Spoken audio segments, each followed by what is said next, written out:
Good evening, ladies and gentlemen. Welcome to Love Your Mondays. You got your host here, Zell. I also am accompanied by the beautiful orc that refuses to admit we're married. Because we're not. We are not married, and you need to stop telling people these lies. Okay, he'll warm up to it. You want to say your fucking name? I am Brockus, and you can see me on Proper Villains Sunday nights with Country News Network. And pretty much at the slow time, down with the shilling there. yeah, I'm just gonna shill everywhere I am, anywhere people want to see me. So, folks, thanks for tuning in. Whoever's watching at the moment, this is Brockus and I's show called Love Your Mondays. Every Monday night on the Cunt Stream. Now, look, we know you go to work or you sit at home because you don't have a job, and you just see your grandma sitting there in a rocking chair in the corner, and those creaks in that wooden chair get louder by every minute, every day, and you just think about murdering that granny one day. We hope we can slide into that comfort zone and release some of that tension. Maybe you hate your Monday a little less thanks to us. Maybe you walk out of this and you go, Monday wasn't so bad. Oh, fuck, Tuesday. Yeah, nobody really likes Monday to roll around. It's the beginning of the work week. It's the beginning of the school week. Everybody's just had a nice weekend. You woke up kind of late in the afternoon. Maybe you woke up at like 6 at night. Who knows? It doesn't really matter. But hopefully this show is going to be one of those things that makes you look forward to Mondays. If not for the entertainment value, I mean, chat, you can go nuts and make fun of Brockus too. Oh, Usually makes me feel pretty good. Yeah, no, and I'm a decent sport about it. I only cry for about 30 minutes off air. Just not too long of a cry. Just get that nice little sob, that soaking wet face going. Make me sound like a retard. So once again, we really appreciate you guys showing up tonight. If any of you in the chat are asking yourself, who are Zell and Brockus? Or more importantly, who is Zell? Brockus, do you want to tell them where we come from? Maybe explain the avatar a bit. Let's get this show on the fucking road. We come from hell. Well, a futuristic hell. We are, unfortunately, two terrorists, I guess you could say. Cyber terrorists, general terrorists. It doesn't really matter. We are actually from a distant future, not too distant, but still distant future, where the SJWs have unfortunately taken over. Zell was one of them, so was I, except at one point something went horribly wrong and Zell somehow woke up from his days of being controlled by the SJWs and doing exactly what they asked him to, having his white guilt, hating all people that are pretty much Caucasian, or just too light-skinned, whatever the case was. Yeah, they're all pretty evil, yeah. But then one day, Zell miraculously woke up. And after he woke up, he discovered he actually had the ability to hack into the control chips inside of all humans. And so he started one by one, waking other people up to the world and realizing how terrible it was, this dystopian future that has been created by the SJWs, by Anita Sarkeesian, Zoe Quinn, and so many others. And eventually, a dark matter being, or at least that's what we assume he might be, came out of the shadows and recruited the both of us. Now, he first found me above the others. And what I was just another random SJW that was, of course, given the control chip at a young age. But I always felt like I was an orc. So I went and I got the genetic and cybernetic enhancements to create the orc self, the orc kin that you see. And things went horribly, horribly wrong. I also woke up after I went onto a murderous rampage where I killed pretty much an entire city. And it was LA, for anyone who was curious. That whole city is now dead, and it is considered to be a dead zone in our future. But somehow, through Zell's technology, through Antoine's know-how, and Lo-Fi's psychoticness, we managed to discover the technology to come back to you several years from the future to warn you all about what would happen if you let this person get in charge or that person get in charge. And then we saw blood sports and we were like, you know what? Let's just have a little fun first. Oh, okay. There's that version. Well, yeah. or our parents were really bad parents when they named us these names. Either one is fine. I'm okay with either. I mean, that's the story I tell people so I can cope with how my parents beat me. But okay. Okay, that got really dark. It So got really anyway, dark. with that aside, let's get right into the show, Brockus. Now, Brockus, we gotta. It's nothing new to have a format. We're not breaking any ground, No, we're but we not. want to try. To the best of our ability, we want to try. So, for the first half hour or so, we're going to delight you folks with a recap of what's been going on this last week or two. Mm-hmm. Now, bear in mind, this is a beta test for all intents and purposes. Pun not intended. But we're going to give it a go. It might be a little rocky at first, but we got some amazing guests later, too. Brockus, who do we have on the show today? We have the absolutely hilarious, absolutely fabulous, well-bearded Roy from Very Nearly Viral and Day is Dead, that sultry voice of hers when she does her musics and such. I haven't watched a whole lot of Day videos, but god damn it, I do love every video I watch of Day. They are fantastic YouTube creators. Everybody should go and subscribe to them. They definitely deserve it. They are highly talented, highly hilarious, all kinds of good stuff. Yeah, weird trivia. Day is Dead is actually 54 years old. Looks great. Oh, yeah. Day is Dead you could find at Day is Dead. Roy you could find at Very Nearly Viral. Where he So now does that we got videos that with shit out of the Lacey. way. So let's go ahead and recap some interesting topics that Brockus and I thought we'd bring to light. You heard this shit? Okay, hang in there. You haven't? We hope we delight you a little bit. Brockus, what's first on the docket, buddy? We are going to talk about the unfortunate incident that happened with Kevin Smith this past week. That's right. I am to understand that he is no longer visiting any fast food chain in Canada. Well, at least not for a while. To be fair to the guy, for again, I'm gonna pretend for the dummies in the audience that a lot of you don't know what or who we're talking about. Kevin Smith, prolific, or if you talk to the right people, horrific director of Clerks, Mallrats, Dogma, the list goes on. The Jane Silent Bob characters as we know them. He is Silent Bob himself. And poor Kevin Smith, he does a podcast with a gentleman by the name of Ralph Garman. I believe it's once every week, once every couple weeks. And they sell it every time. Pretty big podcast. You should check it out, called Hollywood Babylon. Well, they were restarting a tour. And first, I believe it was the first episode in. After that episode is when Kevin started reporting a weird pressure on his chest and was vomiting. And what ended up happening is he was taken to the nearest hospital after everyone around him but himself deduced what was going on. He was having a, as they put it in their words, massive heart attack. To be fair to the guy, again, I believe it's been the last, I want to say, a few years of his life. He has turned his diet around. The guy's lost like 85, 90 pounds. But what he was dealing with this was something far more genetic than McNugget induced. And it was going to happen anyway. Thank God. I don't know. It just it scared the shit out of me, Brockus. I know. You don't have to be a fan of the guy, but I know Brockus and I we grew up on his films. Oh, yeah.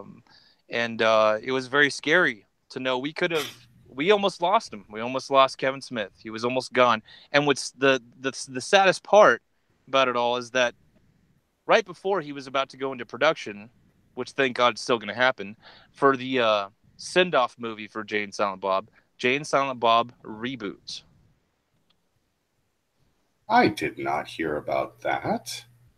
Yeah, this has been in development for, he's been talking about it for a couple of years now. It's about time he's gotten off of his coronary ass to get the fucking movie done. But he did a 20-minute video in the hospital. He ended up having to get a stent put in.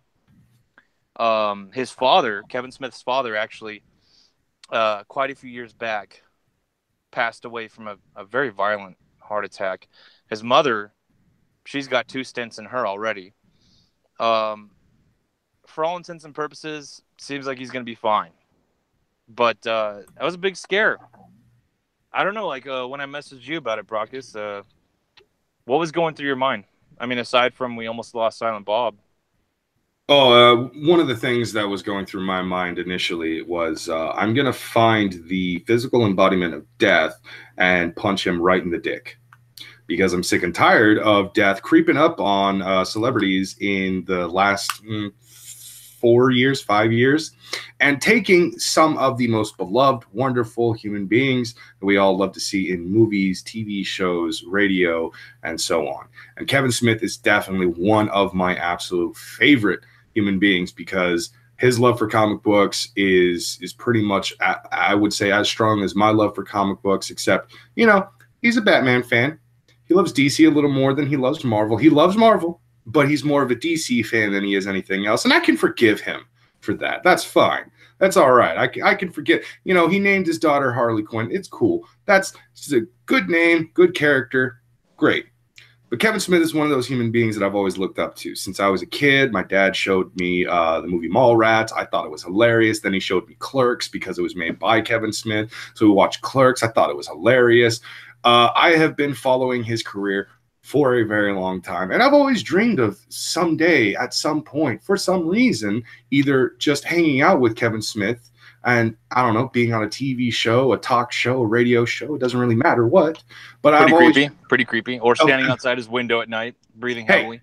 What I do outside of Kevin Smith's home is between me and the police. That's Smith. The police, yes. Okay. Yeah, mostly the police. That's as long as we're okay with that, yeah.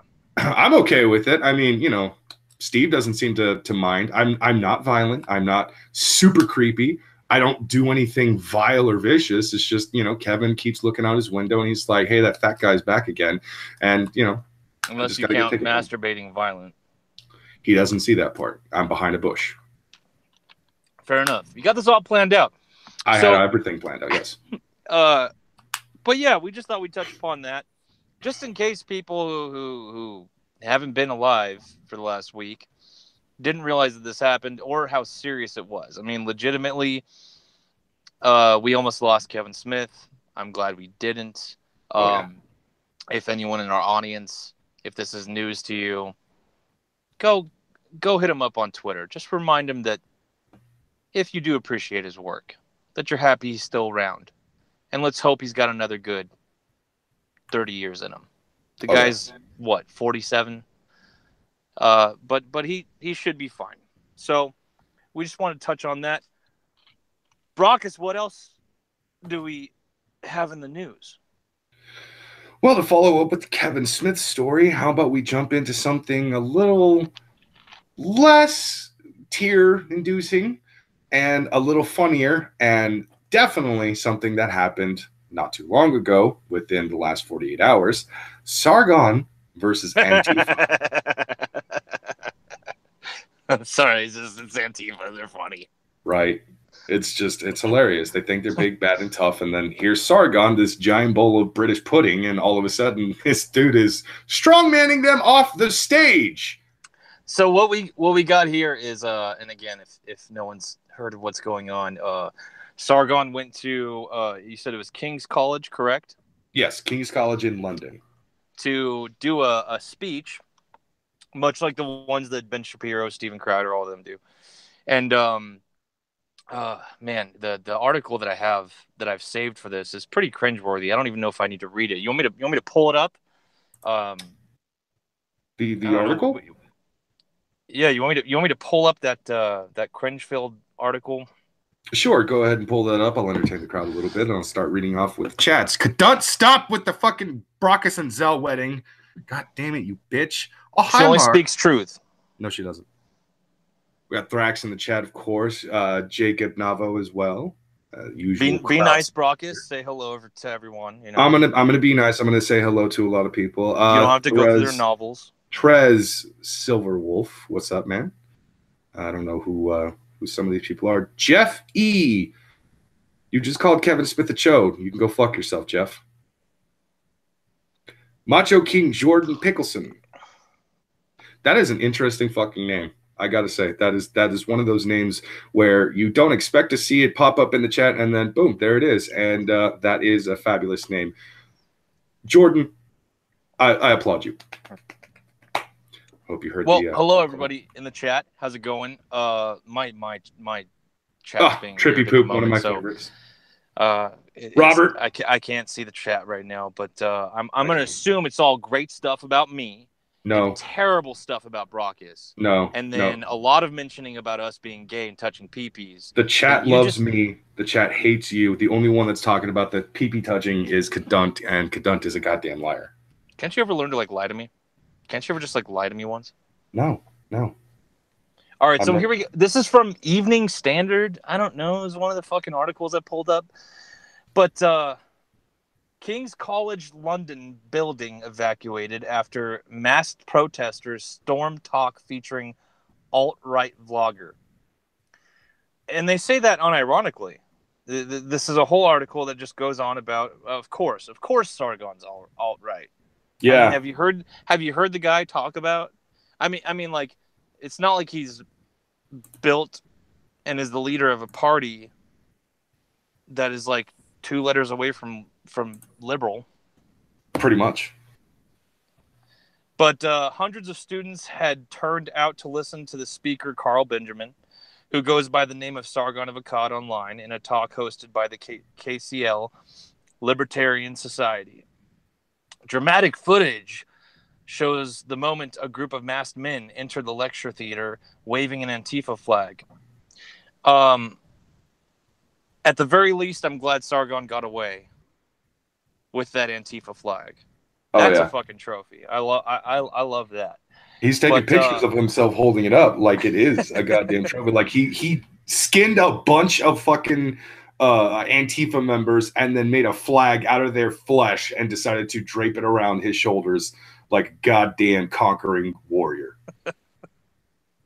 But it's, same old shit, guys. Sargon went to a talk, Antifa faggots showed up, but in this case, their victory was very short-lived. They showed up, pulled the fire alarm. Of course, I guess in the UK, I don't know how it works out here, but that they'll evacuate or shut down any event if the fire alarm's pulled. So that ended the event right there. But then they tried their usual, aggressive tactics. It didn't fly. I mean, there's even video at one point in the video of Sargon getting, I guess you can call it, punched or slapped around like a couple times by someone, and he still looks in charge. This is beautiful stuff. Say what you want about Sargon. I actually think that this was handled really well, and I think it's only going to improve his image. But either way, it's a win for anybody that can't stand Antifa. So that's the most important thing. Yep. All right. Well, I just got to say, I got to give credit to Sargon of Akkad. The man actually stood his ground, and I don't know if it was either a viewer of the Sargon event, but dude, as soon as Antifa came in and made their presence known, there was a guy in a suit who didn't even hesitate. He got up in an Antifa member's face and clocked that sumbitch right across his goddamn face. It was gorgeous. I only saw a clip of the first, I think, 10 seconds of that actual exchange. I didn't watch the entire video, but I know that there was at least one dude there that had Sargon's back, and that's a guy I want to buy a beer for. And since it's in England, it's probably going to be warm. But no big deal. We're going to move on from the Sargon and Antifa thing, because as much as we love Sargon of Akkad, we're going to stop jerking his dick right now and move on over to a slightly more controversial topic about a Florida teacher fucking her former teacher's aide. Yeah! So fucking hot. It's not actually hot at all. She did nothing wrong. She did a lot of things wrong, because this is extremely illegal. God damn it. I wish I was that kid. So, for anyone who is not aware, this past week, a Florida teacher, a scientist, well, I'm sorry, not a scientist, a science teacher in a Florida school, I am not going to actually name what the school is, decided to have sex with... There. Yeah, it's in Florida. Fucking, God, Damn it, failure. What is wrong with your state? But anyways, this Florida teacher decided that she wanted to start fucking around with and fucking a former teacher's aide that she actually had when she was she was a middle school teacher, and this student was actually one of her students when he was in the 7th grade, I think, something along those lines. Anyways, when he was about 14 years old, she decided to start sending him nudes and all kinds of dirty ass fucking text messages where she was just like, yeah, let me ride your dick. Let me ride your underage dick. Some shit like that. Yeah. So how it goes is this actually attractive 26-year-old teacher gets caught. Why? Because the mom started asking questions about the son who was staying after school a little too much. And when the mom asked the son a bunch of questions, he finally came clean and actually explained to her that he's been having sex with his fucking teacher. It's like back to that Tom Segura bit. It's like, lie for longer. Yeah. Lie a little more, dude. Like, yeah, it's exactly that. I also like that why he's in trouble. One of the reasons could probably be that that his mom just didn't buy that her son was smart enough to be staying after school for extracurricular activities. Yeah. Like, why are you getting home so late? Math studies. Bullshit, you're retarded. That's not exactly the entire story, but Jesus Christ, that might as well be the story, because I actually didn't follow the whole thing in its entirety, just because when I saw it on Twitter, I had to do a bit of investigating, so I looked a little more into it. The teacher's name, by the way, if anyone wants to actually get a look at this teacher, is Stephanie Peterson. Her actual name is also Stephanie Ferry, Ferri. Load up your Google images. Yeah, she's a very attractive woman. Again, 26 years old. She very is attractive, a middle school teacher. Threw it all away, and all jokes aside, married too, by the way. There's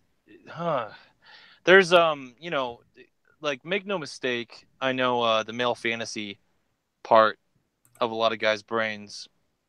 The lights go off and you just sort of think, man, I wish I was that kid, or that's awesome, or pound it, dude. Make no mistake, though, abuse occurred in this scenario, and it shows itself in different ways depending on gender.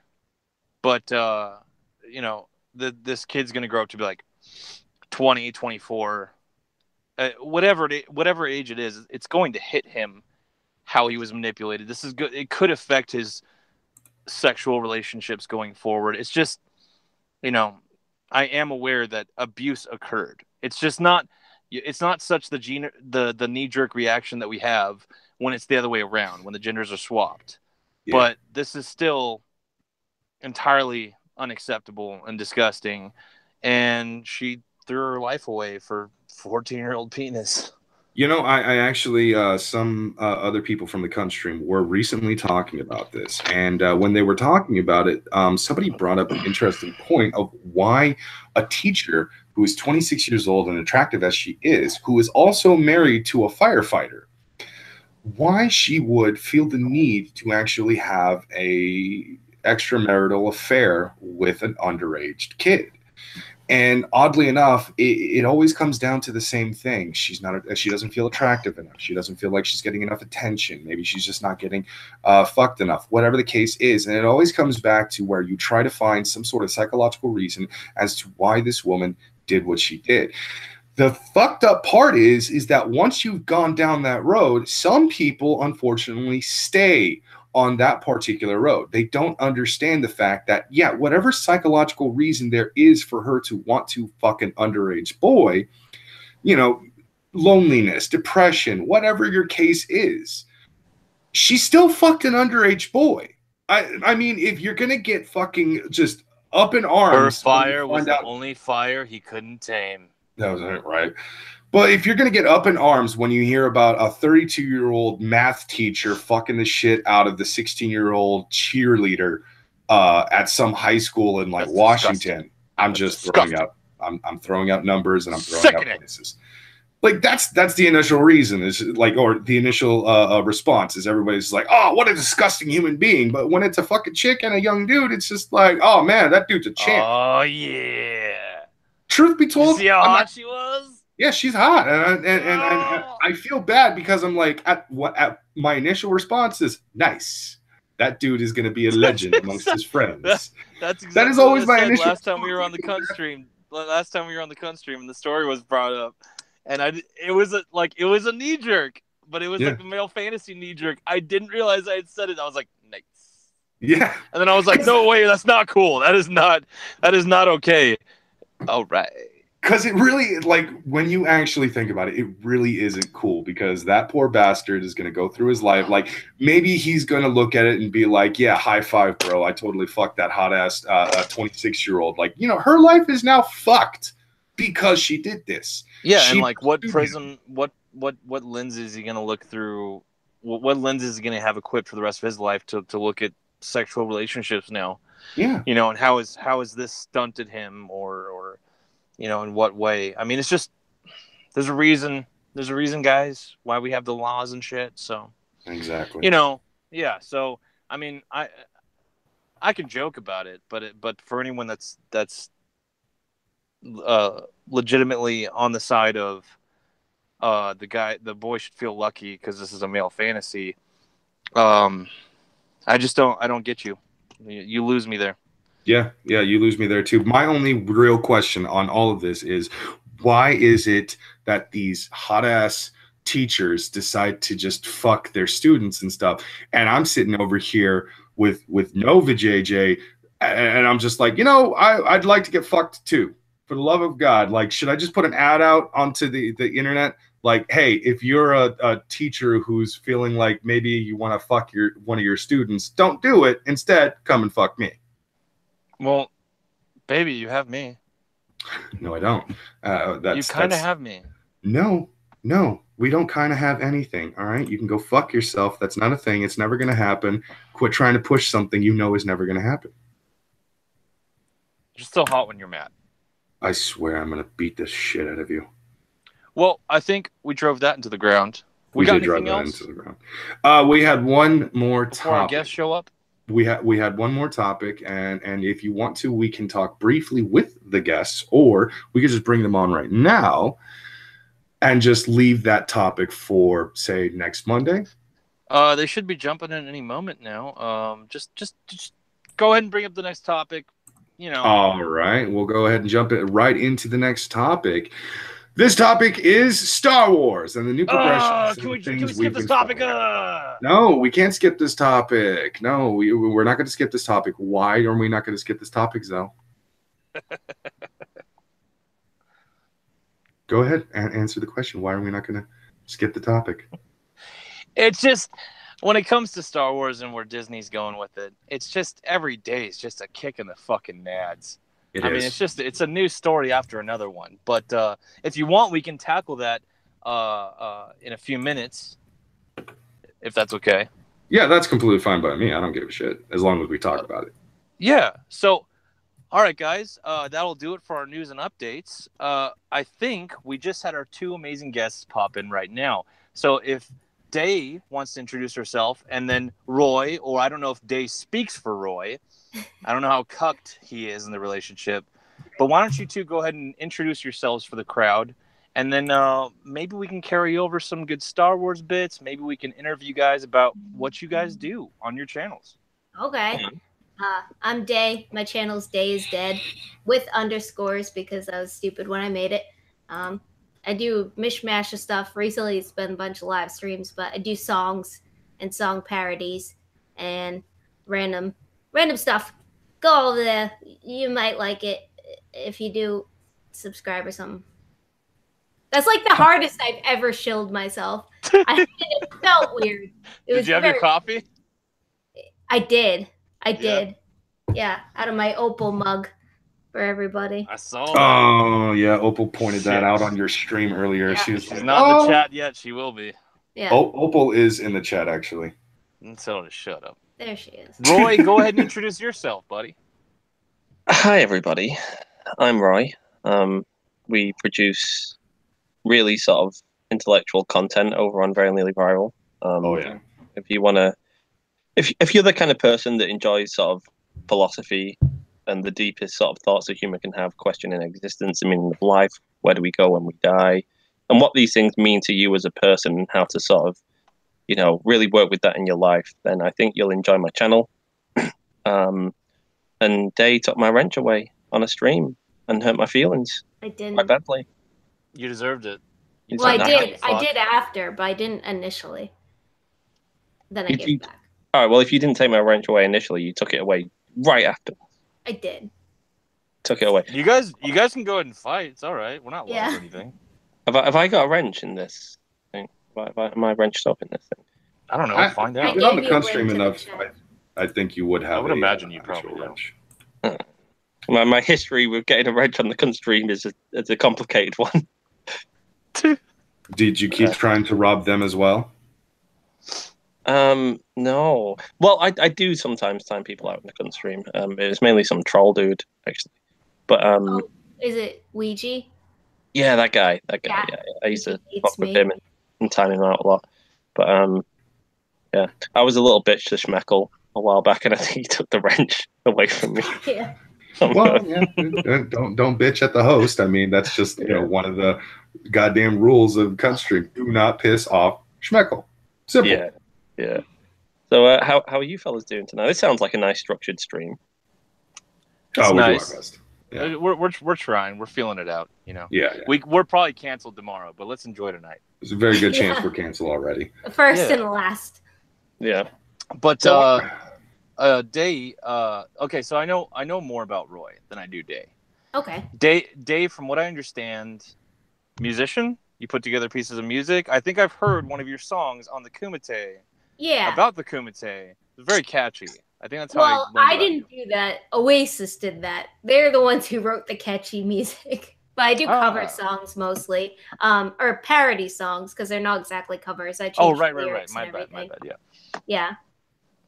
Yeah. Yeah, that's the main thing I do. My channel's I'm still figuring it out because I actually started as a vape channel, weirdly enough, and did a couple vape Interesting. reviews one night, one drunken night, and kind of blew up on one video, and then I didn't do anything for like 3 years, and I got back into it a couple years ago, and When like you that was when you decided to take a trip over to Beardbarian's woodshed, was it not? Yeah, that was a little bit after. But I've been lurking in the skeptosphere. Ugh, it sounds gross even saying that. For a long time, and so I kind of knew all the anti-SJW YouTube channels going on. I've been watching them for a long time. Made a couple songs about SJW stuff, and kind of got lumped into this group. So I'm still figuring out my channel. I'm gonna be doing a lot more stuff. I'm going to be going to England for 3 months to live with Very Nearly Viral over there, and so I have a feeling I'll be doing a lot more videos on my channel pretty soon. Now, I have a question Oh. about you and Roy there. I'm curious, did you co-write the V&V rap about the SJWs? No. No? Okay. I was hoping that you had some sort of finger in that project because, god damn it, I can't get enough of that song. No, he got inspired because we did a diss track on Beardy, the Beardbarian, and Magog on my channel when he was over here, and when he went back, he's like, I'm going to do a diss track too. And he's like, can I borrow some note cards? So I gave him a few note cards, and on the plane back from our trip, he wrote it. Yeah. Makes me feel important. This sounds like an actual sort of story for a real musician's song. Yeah.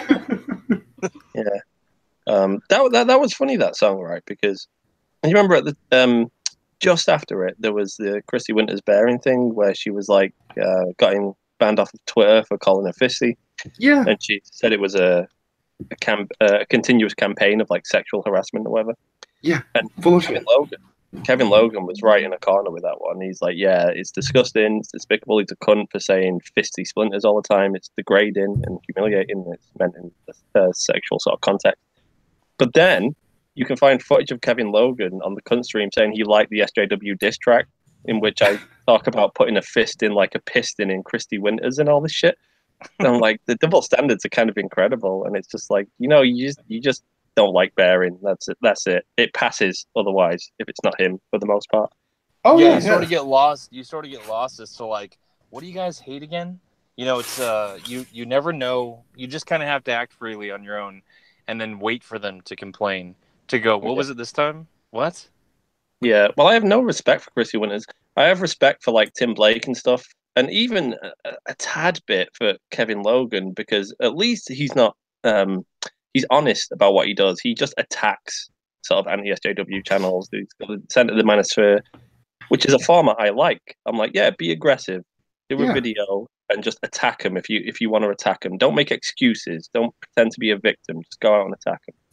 Whereas Chrissy Winters she engages in really sly, sort of dirty tactics. I mean, I woke up one day with a DM from her basically saying, look, Baron's a cunt, trying to send me evidence that he lied or something. And I was shocked that she was going like door to door and DMing people individually about him, like people she didn't even know well. I was just like, that's fucked up. I'm like, get out of it.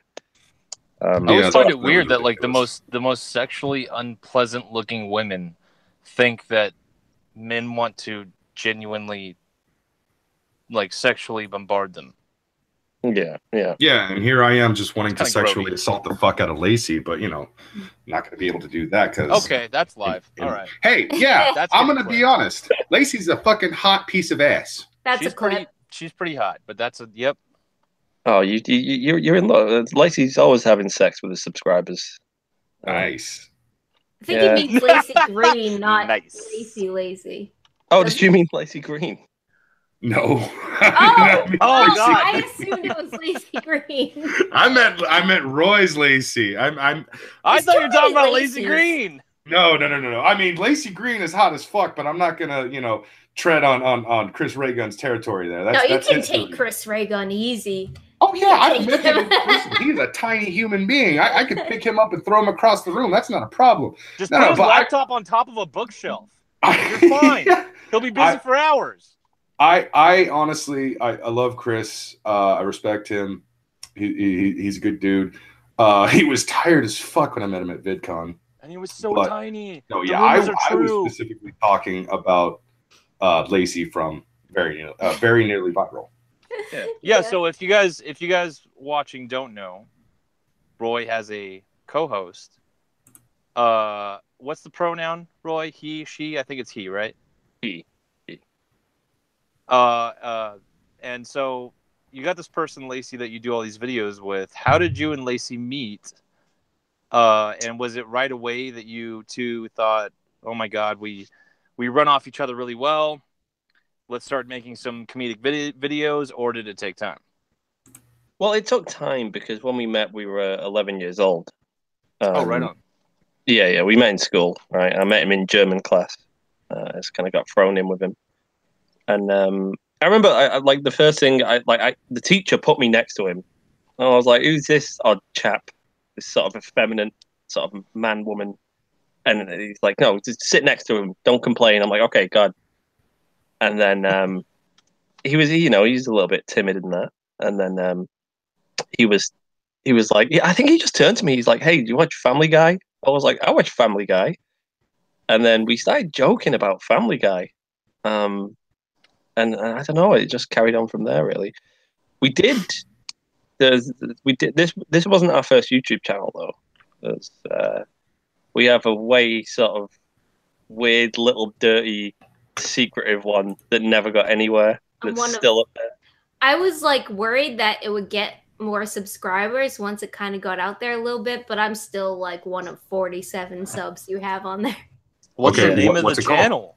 Oh, that's a point of contention. I mean, see, I don't mind dropping it, but you have a problem with that. Me? Yeah. No, I don't anymore because I thought it was. I see who wears the pants now.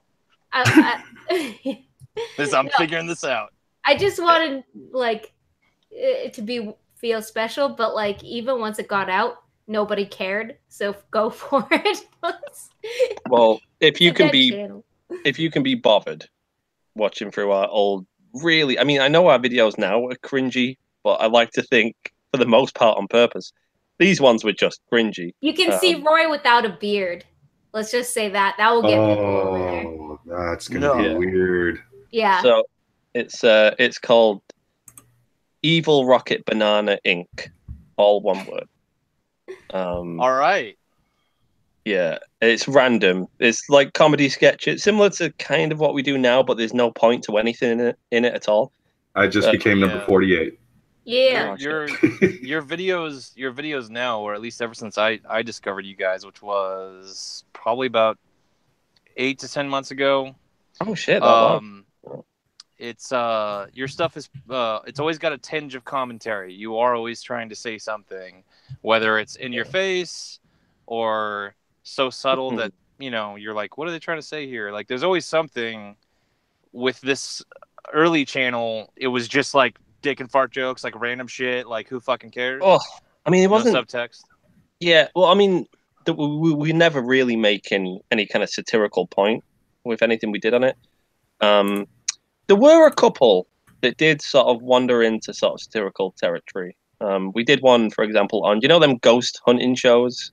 Oh god, yeah.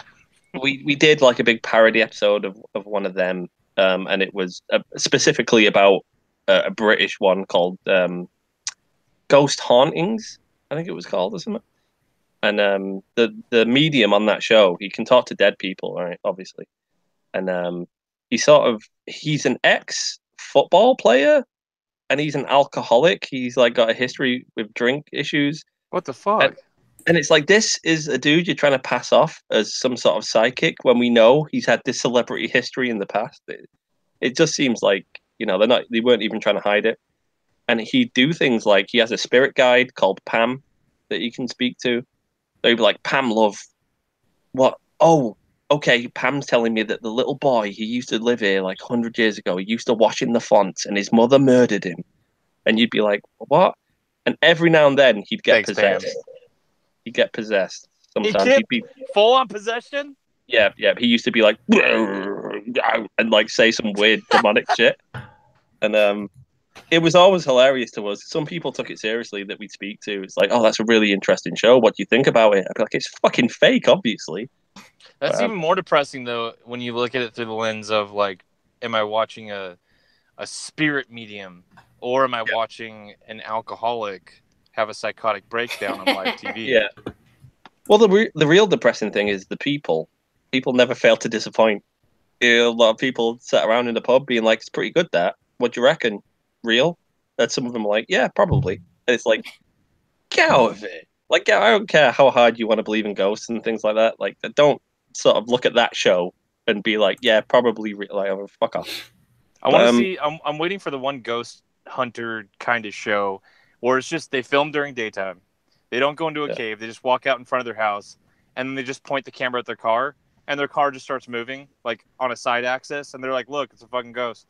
And that's like the end of the episode. They're like, "Look, we got it. We're going to scientists and shit."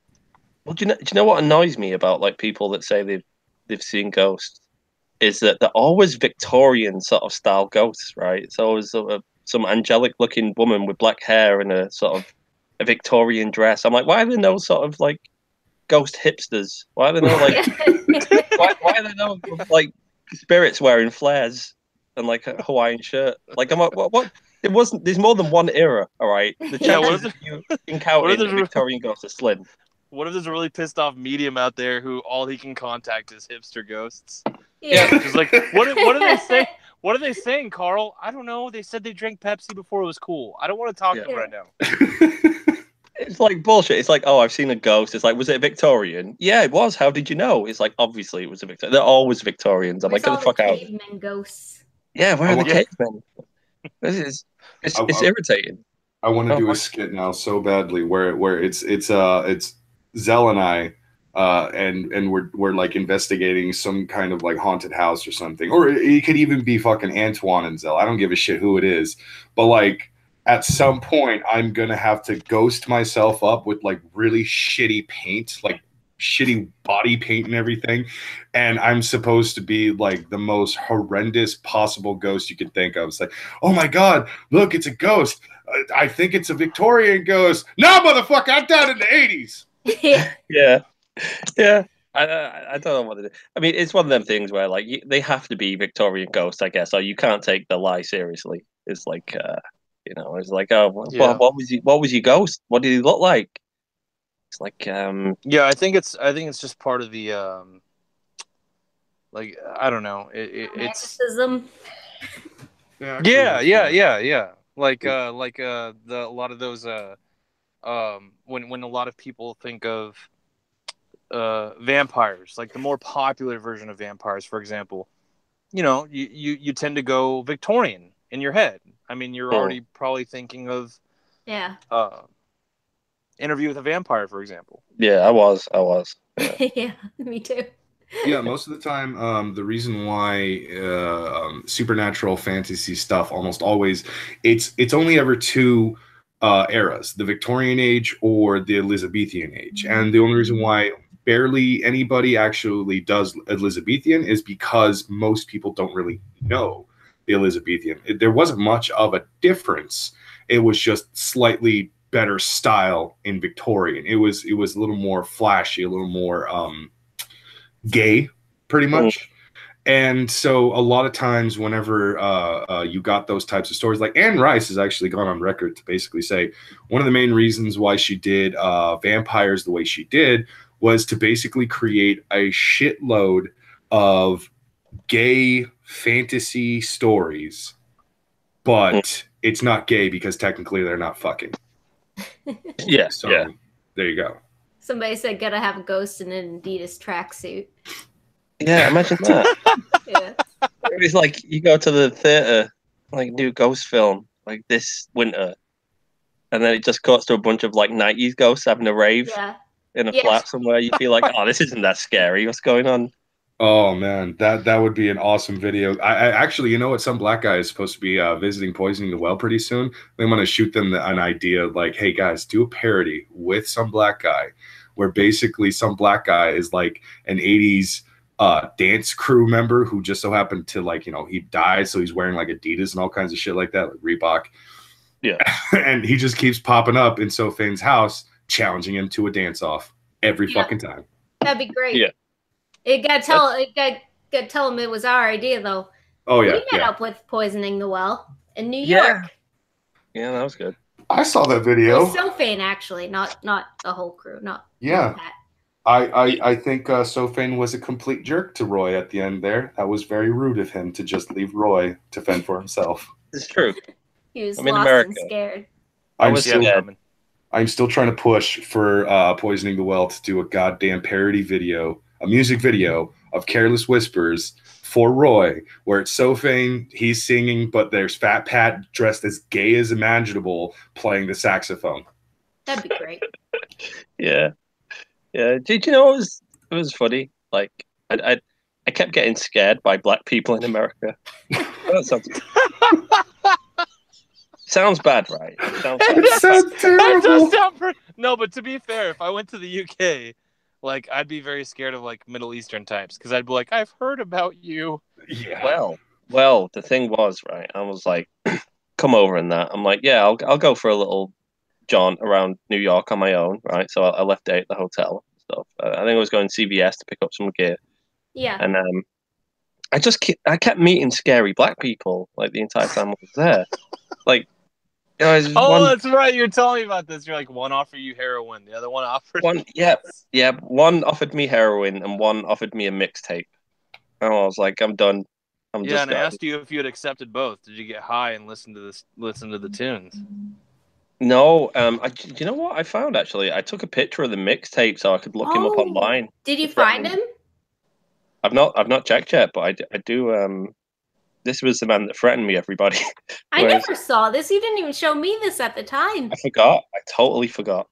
Oh, damn. Real shit comes out. And Roy's on our channel. Yeah. Dave, do you have any personal questions that you want us to ask Roy? Because apparently you don't know a lot of shit about him. I don't know anything. My entire illusion is shattered. I don't know. I'm a complicated man, Day. You know Yeah. No, I feel like I know everything. It's actually Besides funny. this picture, besides this mystery black man who tried to give him his mixtape. Well, I found that actually kind of funny because I can't remember which stream it was on that Roy had actually told that story, but around the time that Roy had told the story about the mixtape, I actually was going over to a gas station to pick up some smokes. As I'm walking into the gas station, there was a black dude just leaning up against the wall outside, and the first thing he says to me is, "Hey man, you want to support my mixtape?" So when I heard the story that Roy told, I started laughing even harder because I'm just like, you know what's fucked up is they're everywhere now. They're from coast to coast. Did you feel obliged to pick up his mixtape? Did you? No. What the hell is his career, man? I don't give a fuck. Everybody's What if he has feeling good their tunes? mixtape. Well, I had I was gonna take it because he had a gang of them around me. I was like, oh shit. And then he wanted money for it as well. Yeah, Let's take this mixtape. We're gonna have problems. Mine was one black dude, and I was much bigger than him, so there was no problems. I could just walk away and be like, "Nah, fuck you. I don't want your goddamn shitty ass mixtape. You think it's fire? It's actually shit." Can you guys see that?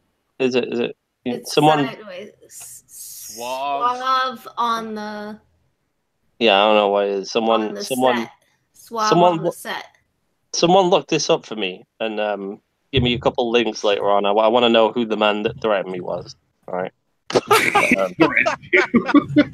Well, he didn't have to threaten me.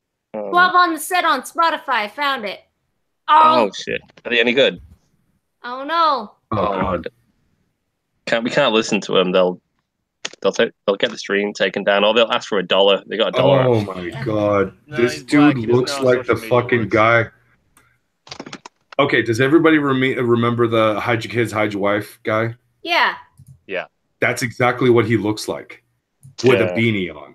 And I'm withholding so much laughter right now because I'm just like, oh my god. Screen share that shit. Yeah.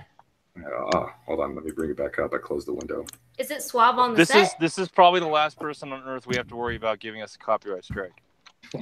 It's true. I'm telling you, he's a hardcore sort of Manhattan thug. He scared me. We can get his mixtape for free online. Fuck that. It's on I know, yeah. Spotify. Well, that's what I thought. How do you feel, Dave, that you almost lost your Roy? I was worried. in New Like he was York. gone for like a good half hour. I'm like, it's CVS is right down the street. What's taking him so long? I was like at the window at the hotel room, like looking out, like, is he dead? Is that I see him? that. That's him. Yeah, that's the dude. It's exactly what I was imagining too. Ooh, he has God a damn. Hide your wife. He doesn't Yeah. look like that guy. I'm He getting does. PTSD. That's racist. No, no. God, no. Well, I can't be a little racist. Like that guy. It's giving me PTSD. I don't like it. I don't like it. It scares me. But yeah, he took my $1. It's gonna be okay. It's gonna be okay, Roy. He can't hurt you from here. I know. Why she's coming here? I don't want to be anywhere. I don't want to be on the same continent as that guy. But yeah. So there's my random. That's a bit of a first. I revealed my attacker on the stream. Yeah. I also revealed Hashtag me too. Yep. Yeah. So we got an exclusive here. Roy hates black people that like music. It's the black ones you've got to watch, guys. But It is. oh, that sounds terrible. No, Yeah, that's a clip. you can take that out of context. No. Yeah. We got too much shit to clip anyway. It's all right. Yeah. But yeah, that second channel of ours, the first channel, that's bizarre. Like, you're not going to enjoy it. I mean, watch it out of curiosity, I guess, because you can see the beginnings of our channel from it, sort of a little bit. You're already up to 54 subs on it. Oh no! Would you be embarrassed if we played one of those videos on here? We're not running on OBS. We can't play anything. Oh, you sons of bitches. Oh shit! Okay. Well, and even then, Schmeckle Too would be late the though. one who The has to control it all. audience will all be sub to it by the end of the night. So you're fucked, Roy. Yeah. I made it again in the chat for anybody who wants to see his old channel. I linked it. Boom. Too late. Oh. I'm just worried. Is there anything we did on that was terribly bad that's going to come back to haunt me? I don't think there is. No, it's just more awkward and unpolished and cringy. Internet never forgets, Roy. It's all right. Yeah, I know. Yeah, so so do you guys have your own stream sort of set up? Maybe Uh, you I just do Okay. Yeah, on my channel, Brockus, basically, I can't do videos, and I actually get mad at myself every time because there's so many different video ideas I have. I was going to Yeah. create this pyromancer to basically like kind of start a fake rivalry with Magog and everything like that, and I was going to get like the magic burn paper, you rub it together and it ignites and all that shit. There was so many things I wanted to do, but then like I realized I didn't have the means for any of that, and I don't have a whole lot of money. I'm pretty goddamn poor. So, Yeah. I mean, if I eventually get somewhere with this YouTube stuff and I actually start making money and all that, I might go forward with actually doing videos. But for now, I just do live streams. And on my channel specifically, I talk about very nerdy things like comic books, movies, stuff like that. Yeah, I just sub to you. I think as a person who wants to create content, it can be daunting at first because you have all these ideas, and I think the ambition can actually be a hindrance at first. I'd say start small and work your way up, because like if well, that's what I told him to do for the longest time. I finally convinced him of doing it. So now he just started hopping on and doing his streams because that's a great way to start. Like dip your toes in the water. Do anything, and he started doing it, and his streams are pretty fun, and Brockus has a small but loyal fan base. Yeah, I just subbed to you, Brockus. Yeah. Yeah. Awesome. Yeah, so I think it can be overwhelming because I'm one of those types of people who has like a creative vision, and if I can't do it, I get frustrated if I can't do it to my exact specifications. Like being a perfectionist can be a big hindrance early on because you don't do anything. It's like an all or nothing attitude that can actually hold you back. So if you just start doing some things that you can do well on a small scale, that will get your feet wet, and then you can like build up as you build your audience, kind of grow with your audience and not have like this whole grand thing immediately, Yeah. It's also nice because then you can grow.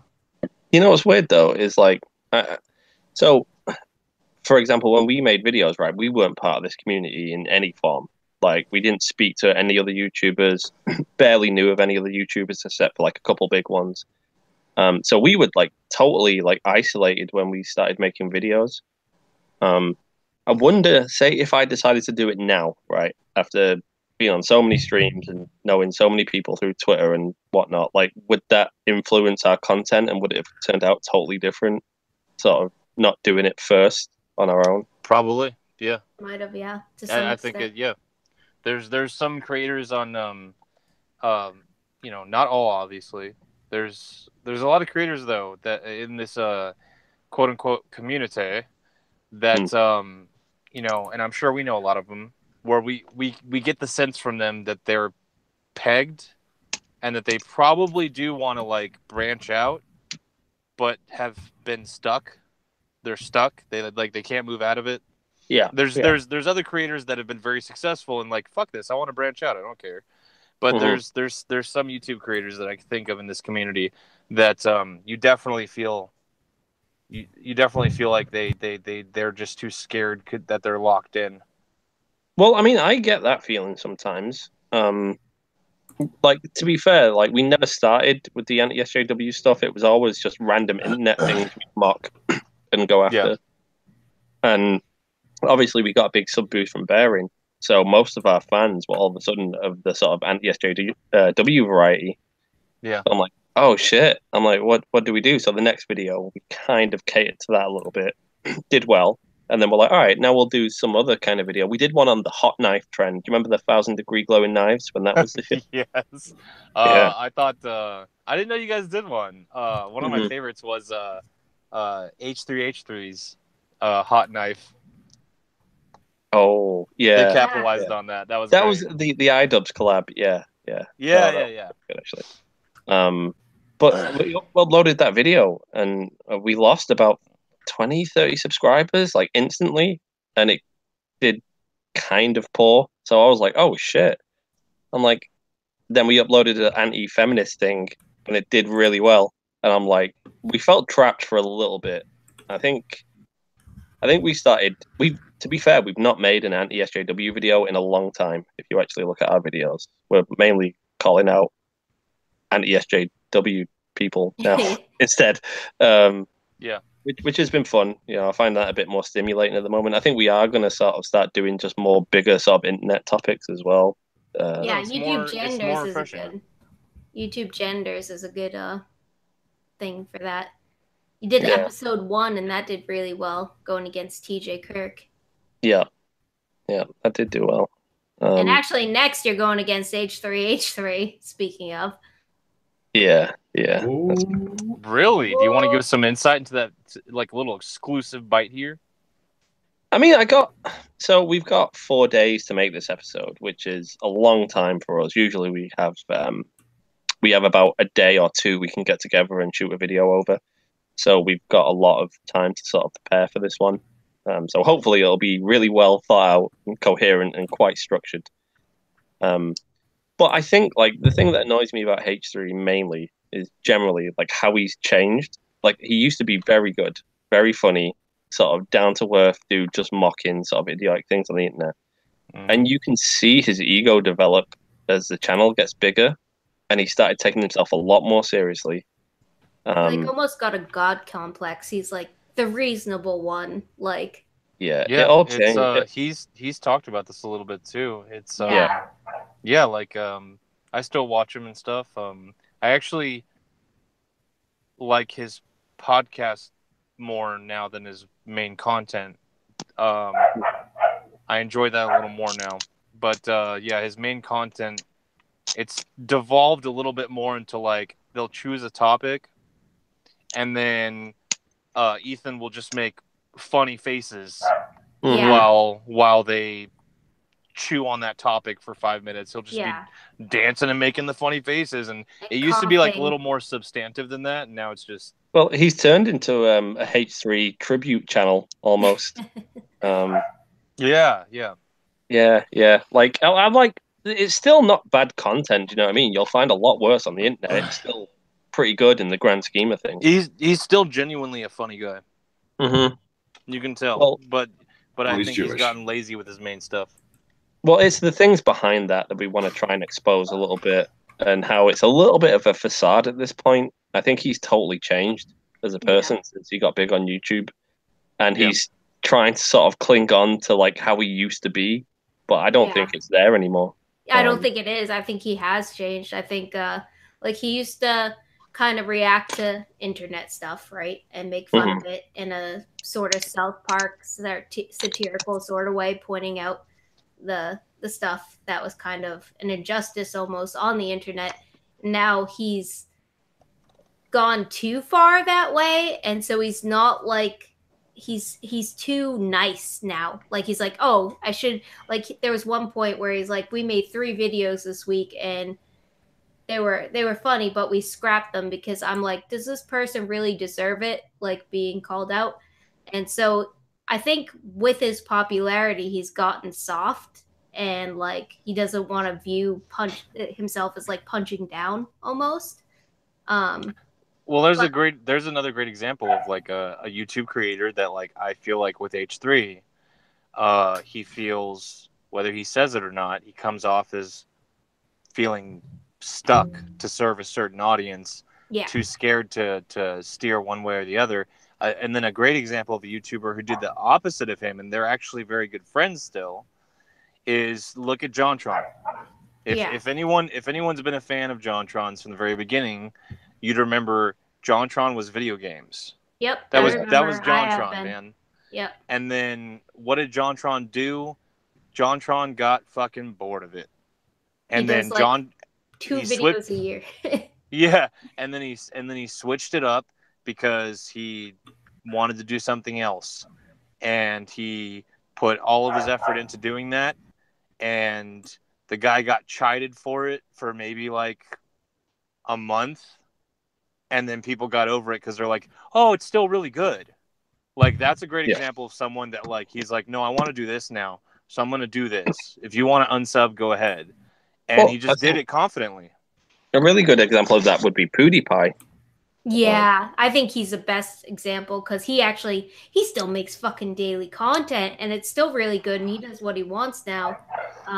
Yeah, he was this sort of dude that just used to shout at video games, and then you can tell he just got fucking bored with it. He's like, I've got like 50 million subscribers. He's like, I'm just gonna do what I want, and I think he stopped caring about his growth. Whereas H3 is the opposite. He cares so much about his reputation, and you can tell I think he's a little sensitive. Yeah, everything he does, he's thought about the reaction beforehand now. Whereas PewDiePie doesn't give a fuck. He's like, PewDiePie literally did a video where he vlogged himself going out to Japan and visiting every Hello Kitty store, warehouse, amusement park type thing with Marcia and two of his friends. Yeah, I'm pretty sure PewDiePie doesn't give two shits. Yeah. He's just going to give you content. And they're the people you listen to when they speak now. Whenever PewDiePie drops a serious video about something, I take it way more seriously than a big sort of thought out H3 video at this point. I'd be like, this guy's honest. He doesn't give a shit. This is his like honest reaction to whatever he's dressing. Whereas H3, I feel like he's considered too many things for it to be sort of. Yeah, H3 is more image driven at this point than PewDiePie is. PewDiePie is more authentic, and I hated his content for a long time, and now I fucking love it. Yeah, that I could totally relate with that. Like I used to hear, I especially remember when PewDiePie got big enough to be, they had him on South Park. Remember, they made fun of him on South Park. Yep. And I remember that episode of South Park. I remember going crazy because I was like, I hate this guy. I hate his voice. I hate everything about him. And then for me, it was when the Wall Street Journal took that, like, attacked him. And I looked into the situation more, and I was like, wait a minute, is this guy funny? Like, and then I started watching some of his stuff, and I'm like, oh my God, I love his sense of humor. This guy's funny. Yeah. And like even he still on does that South Park episode, he did the voice, so you could tell he had a sense of humor even back then. Like he voiced his own character on there. Well, he literally shows up in the actual screen box. Like he is actually physically there as well. So I was, God damn it, PewDiePie. I hate that I love him so much. I love him. I fucking love him. He got my heart when he did the Beastmaster 64 last year when Pokemon Go was so hot. And he did the Beastmaster 64. Oh my God. Got me. Yeah. That's why I started watching regularly. It was when he did the 1 million dislikes video. Yeah. I love that one. It's so funny to just see him with his top off, sort of riding some weird thing around the streets of Brighton in the UK, just shouting 1 million dislikes. I was like, what the fuck is this? I was like, he's lost his mind. But I don't know. Like so no one has any need to watch the H3 video we're about to release now. We've summarized it pretty well. No. I'm still watching the shit out of that because you have no idea how long I've actually been waiting for you guys to do that. I'm not kidding. I actually had a conversation. I'm unsubbed. I don't give a fuck now. He ruined it. Fuck you. Anyways, it was I want to say late last year or early this year. I can't remember when exactly, but I was at work and I was chatting with a coworker of mine, and the two of us were talking about the different YouTubers that we watch and stuff. Now, I'm usually going on about how fucking I watch the shit out of Bearing, Andy Worski, Poisoning the Well, Jeff Holiday, Very Nearly Viral, all that shit. I'm going on all these different other people. And he'll bring up PewDiePie, H3H3, Markiplier, and stuff like that. And at one point, I think we ended up discussing that I had brought up the fact that I was like, I like Ethan, but the thing is that Ethan has, as of late, sounded more up his own ass than I originally thought. I thought it was just a character, but the more I watch him, the more it seems like this guy thinks he's better than everybody for some fucking reason. I can't really put my finger on it. I have no idea, but there's something up with Ethan right now. There's an attitude change in him and I'm not really a fan of it. So I kind of stopped watching a little more H3H3. I used to watch a lot of H3H3, but now I'm like, I barely even listen to his podcast and shit. Yeah. Yeah, So he has a bit knowing of that, Messiah complex, I think. yeah, and knowing that that ENV is going to be doing a video on Ethan, I'm like, well, now I want to see what their points are, because I've watched your guys' videos where you criticized the other YouTubers, the anti-SJWs and the SJWs and stuff. Yeah. Even if I disagree with you guys on a couple of points, you make very valid points. And I can't deny that. I even commented at one point, and I can't remember if it was you or Lacey that actually responded to me, basically saying like, "Don't worry, you're allowed to have your own opinion and stuff." And I was like kind of worried because I thought I was coming off too much of a dick in that comment. So I was just like, I feel like kind of an asshole. Like maybe I was just coming on a little too hard or something.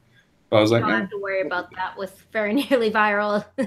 No, Roy's like, you're that guy. Yeah. I like the comments that sort of disagree with what we say and like actually have a point. They have some sort of counter argument to what we've said in the video in some form.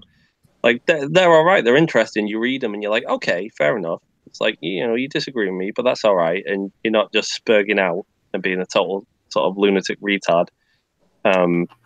Which is a lot of the time what the negative comments will be. It'll just be somebody saying like you're cringy or you're gay as fuck. Well, you don't care about those either, but you don't take them to heart. If somebody actually has a point, you're like, okay, I'm gonna pay attention to this now, because like all the negativity just gets filtered out. Like it's like, oh, whatever. It's well, all the worst sort of just hate retarded comments. I always love them. Like I always make sure to hit the love on him just to piss him off even more. Like I was like, okay. I love that shit. I get called a faggot online so goddamn often now. It's nothing to me. It's like, no, go. That's my nickname, faggot. Yeah. You know what's weird then? Like, so what you guys' opinions on this? Because you guys are predominantly streamers, right? I don't know about Zell. I think he's mainly a streamer. I'm mostly a streamer. Zell, he jumps into streams with me or without me. But I guess you would say I'm more the streamer than Zell, because sometimes he just doesn't give a shit. Okay. I guess it's just because I've been on a couple of streams with Zell at this point.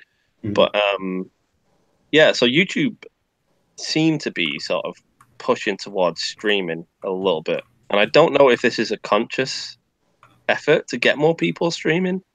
Maybe it is. They probably make more money off that than AdSense. Yeah, they probably do. But one of the problems with it is it disincentivizes people to like make videos in a way. It does. Because like you've been doing streams on your channel lately, Day, and you've made so much more money off that than you probably ever have with every video you've ever done. Mm-hmm. So what I really want is the VidMe tip function on videos. Yeah, back when VidMe was a thing. Yeah, I think that's an amazing idea. If you like a video and you just want to leave a tip, just type in how much you want. It works the same way as a super chat. Because I think YouTube's bread and butter is always going to be videos. Yeah. And since the advertisers are pulling out, that would be a good way to monetarily compensate if they did take 33% or whatever they take from super chats from tips. It was I would like it to be less than 33%, but still. Yeah. And I think maybe that's from the perspective of someone, though, that really prefers just making videos as opposed to like a streamer. It's a video hosting platform. Yeah. I don't know. What do you guys think about that? I would love to do videos as well as the streams, just because truth be told, Zell doesn't really like talking about this too much, but I don't give two shits anymore. Because the only reason why I don't give a shit is because he and I actually have talked about it on at least 2 different streams now. Yeah. Zell and I used to do videos years ago when Google and YouTube were 2 completely separate entities. Like they didn't actually exist with each other.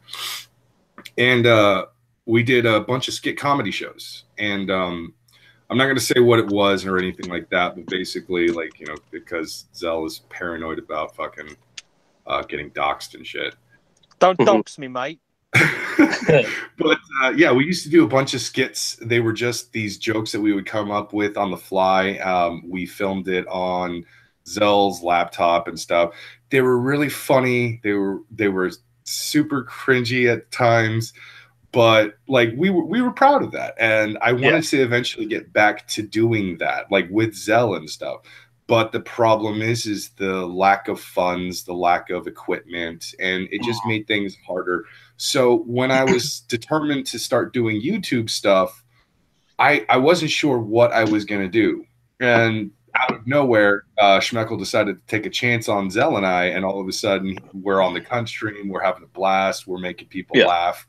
And now I've decided, like, okay, until I can get my equipment to actually start doing videos, I'm going to just consistently keep doing streams on my channel, on other people's channels, wherever I can stream to get my voice out, get attention brought to me, not necessarily because I want all your monies. No, because I'm hoping to entertain a lot of people.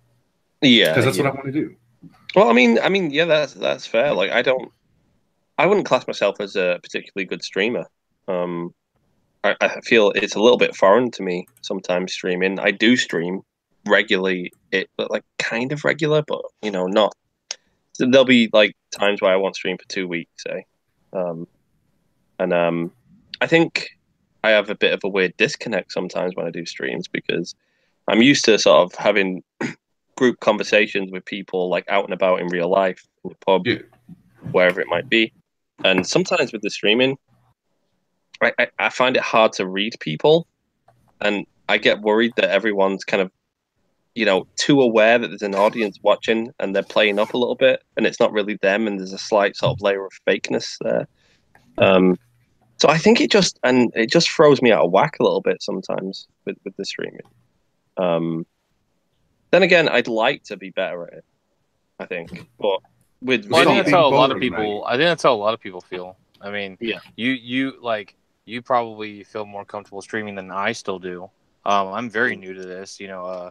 Brockus has been like the YouTube whore for quite some time. Well, I'm a dirty slut. And then I shot an idea to him, and then he dragged my ass into this when we started our show, Proper Villains. And I didn't know how I was gonna take to it. I just knew I found eventually I settled in and I found an outlet for like, oh my god, I can scream all the obscenities and call out all the cringe that I want, and there's no repercussions. This is great. For now, until YouTube stops that. Right? Yeah. Yeah. But as far as like streaming being the way of the future, I mean, I think there's I think you can't ignore internet blood sports if you want to have this conversation. I think what it has done is it shined a light on an opportunity that's been there for a while and for a demand that's been there for a while, which honestly is just a lot of people missing that golden age of radio. A lot of people missing being able to listen to certain personalities and grow with them, connect with them, and not feel like there's such a, like Roy said, like there's such a big layer of just this fake corporate shell, and it's a lot more real than what you're going to find on you know, Sirius or AM talk radio. Sure. I mean, I don't know if it's the future of YouTube though, but I think it's going to obviously play a part. Do you not think any kind of streaming could satiate that sort of thirst though? Like, so a stream like this, like, would this not sort of scratch that itch as much as the Bloodsport stream might? In terms of just wanting, you know, like... No. I think you misread me there. No, I'm just saying that as far as as far as the explosion of streams went, it's just you can't ignore what internet blood sports did for the popularity of streaming. But yeah, like I think any stream can scratch that itch for people. Yeah. Like Brockus and I from the very beginning, doing our show, we set out to be like, let's not be blood sports. Let's try and do our own thing. And yeah, I just like, you can't ignore it. You can't ignore the elephant in the room. That's what fucking Andy and Tonka are, and love it or hate it. That's all I was saying. Yeah. I mean, see, I think one of the things that annoys me about streaming is like when you go into a stream, you never know what you're going to get for the most part, unless it's your stream. So you know, you go on, it might be a cunt stream, and there's just a ton of people like talking over everybody, and it's an absolute mess. And that's what we wanted to avoid with this. We don't know if it's going to pan out for the better or not. We don't know if this is going to be more entertaining. Funny enough, it takes usually me more than Brockus. It takes me a little more time to relax and come out of my shell whenever I try a new format or way of things. So we don't know how this is going to pan out, but that was one of the things that we knew we wanted to do, was we wanted to get rid of that chaos to an extent, to the best of our abilities. And which is funny because you guys are on the cunt stream, which is well known for their chaos. True. But I think that's why I fell in love with the cunt stream. But real quick, AW sent a $2 super chat, so I'll hang with you cunts for a while tonight. Yes, I took over Samash's job. Very good. I had Ian Miles Chong trying to tell me how to stream the other day. Yeah, what was he saying? Was I there for that? That sounds familiar. Yeah, I think so. Yeah, I think you came in. I don't know if you were there from the beginning. You did come in. No, I think like, here's the thing too about people giving you pointers. You know, we've had quite a few guests on our other stream, Proper Villains, and I remember there were quite a few times where from some very big channels, we would get advice that would clash with one another, and we there was issues at times of like, oh, which advice do we follow, this advice or whatever. And you know, like what Brockus and I arrived at was like, oh, how about we just listen to the advice that we think does help us and ignore the rest. Like you have to, at the end of the day, you have to be pretty damn confident in what you want to pull off. If someone jumped into this stream right now and gave Brockus and I the advice of like, you guys should mix it up and get drunk and this and that, we'd probably be like, no, we don't do that. Like, this doesn't sound like us. I want to get drunk on streams, but like it takes a while for me to get really drunk, so I'll be good most of it. Well, yeah, you know what I mean. Just like the chaos of like, yeah, you know, like everyone just taking shots and we just kind of wanted to avoid that, and so we know to ignore that kind of criticism, I guess. But then there's other criticism that, you know, might get our attention because we'll feel like, oh, that is going to lead us toward kind of what we want. So I mean, I find that a lot of people, especially new up and comers, they're soaking in all this criticism from all these big YouTube creators that they look up to, and then they get back home and they go, wait a minute, none of this criticism matches together. I literally have to make a channel about everything to appease all these people, and it's like, then you just lost the plot, dude.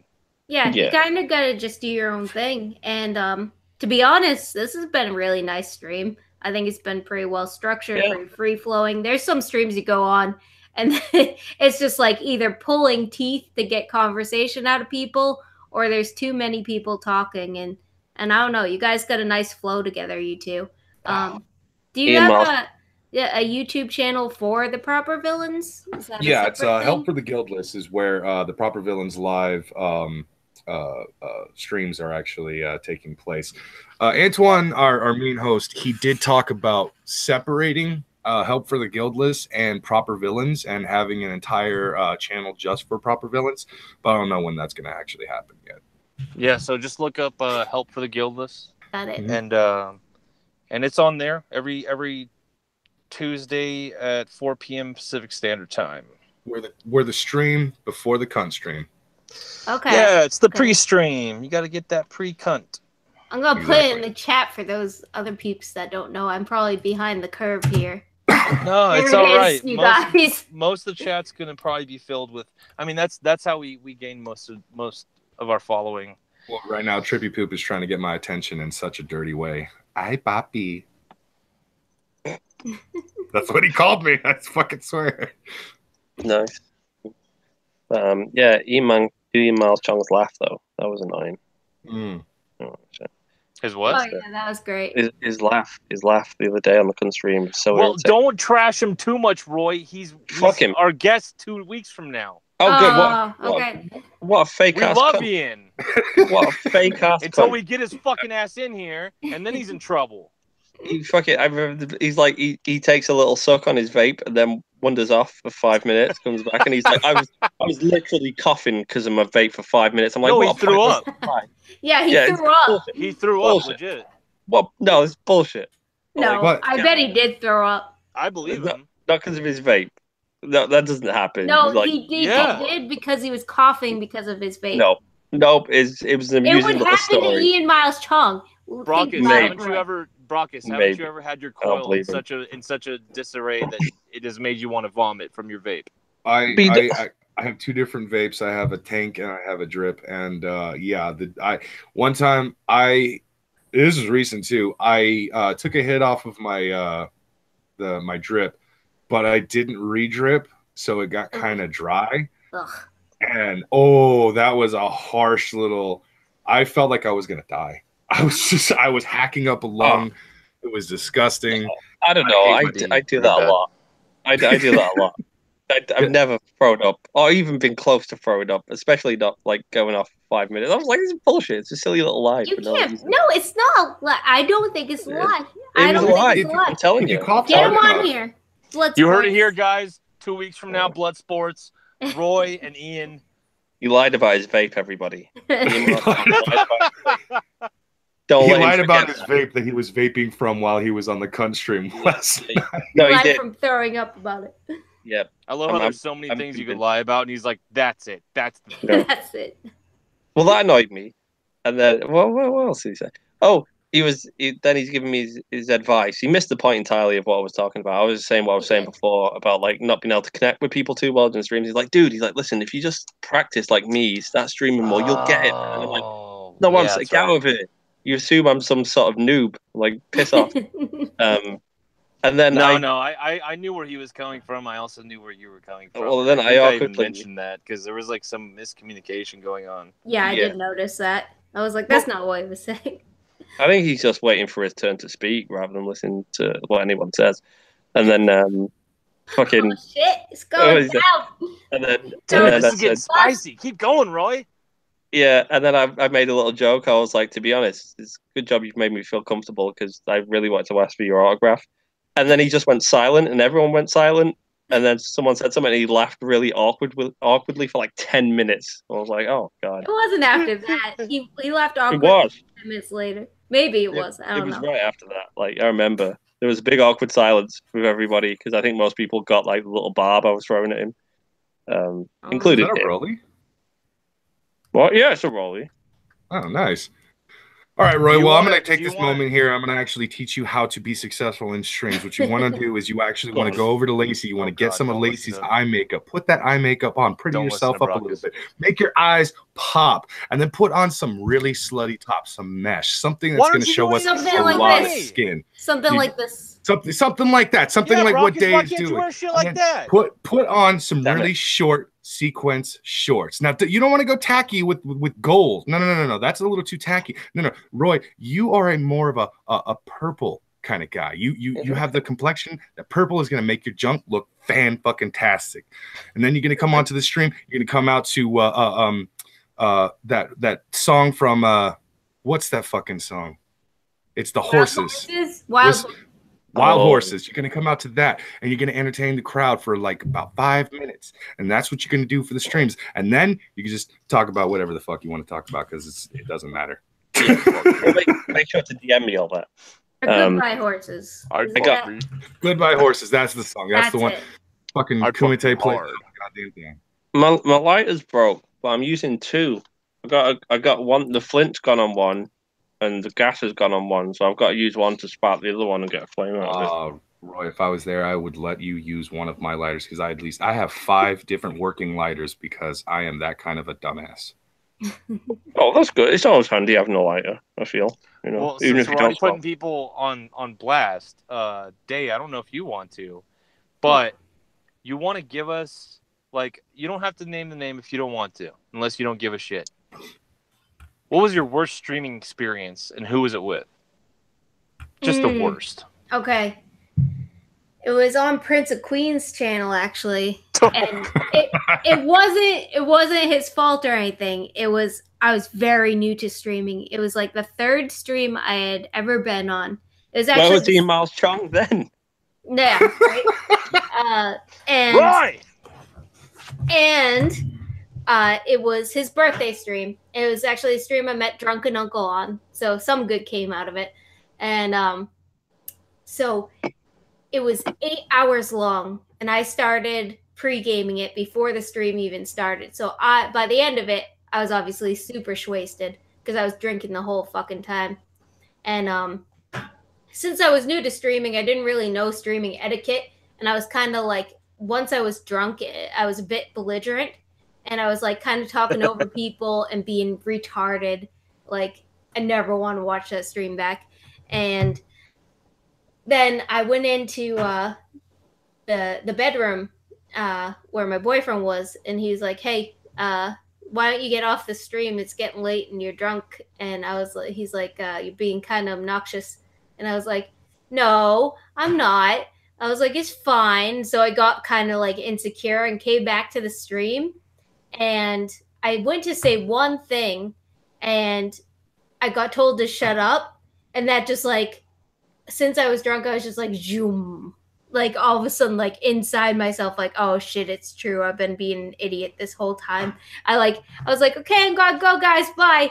I left the stream and, like, literally walked into the woods to die. Like, it was, like, freezing out. God. And I, like, went outside and I cried because I just felt like such a moron. I cried, and my boyfriend's like, where are you going? It's fine. And I'm like, no, it's not. I'm an idiot. I was like so over dramatic. I was like, I'm going. Bye. Can you imagine if you would have like, killed yourself over Prince of Queens? I know. That would have been depressing. So I went into the woods to cry and maybe freeze to death. And then I went back in. And yeah, that was it was fucking awful. I learned a lot from that stream. But I was such a noob. Like, I just started getting into YouTube again. And I hadn't streamed at all before. Like, the 3 streams I was on were Prince of Queen streams. And yeah, that is the worst experience streaming ever. You know, I like Prince of Queens. I do. I like his content. I like watching his videos. I actually, it's usually my late night content whenever he uploads, and I'm just like, I want to see what Prince has to say about this subject. I do like Prince of Queens. Do not get it twisted. But lately, Queen Cringe has been just pissing me the fuck off, like on streams, on Twitter, throwing his little bitch fits, and it's just like, Anon asked you if everything was okay because you drunkenly tweeted out a pic of yourself saying, "I'm doing just fine, bitches." But it was really weird because he had never done something like that before. Yeah. And so Anon was showing just the slightest bit of kindness to him, and he took it the wrong fucking way.